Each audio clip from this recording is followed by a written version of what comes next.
இந்த சுடுகாட்டு ஆலமரத்துல துருப்புடிச்ச ஆணி அடிச்ச மாதிரி நம்ம ஆளுங்க நெஞ்சில சாதிங்கிற ஆணிய ஆழமா அடிச்சு புட்டாங்க. அதான் இடைஞ்சல.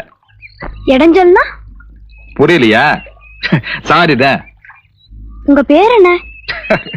இந்த கொழுப்பு தானே வேண்டாங்கிறது. என் வீட்டு சோத்தை தின்னு புட்டு என் தோல்லையே சவாரி செஞ்சு விட்டு என் பேர என்னன்னு கேக்குற? இந்த ஊர்ல கை சூப்புற குழந்தைகிட்ட என் பேர் என்னன்னு கேட்டா கூட வாயிலிருந்து கட்ட வரல எடுத்துட்டு பாலு தேவர்னு சொல்லிட்டு மறுபடியும் கை சூப்.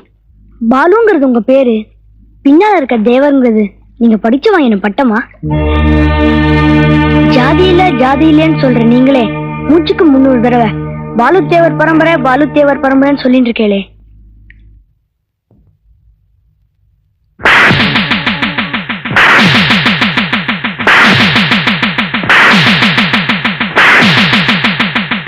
நான் கரையேறிட்டேன், நீங்க இன்னும் கரையேறாம நிக்கிறீங்களே.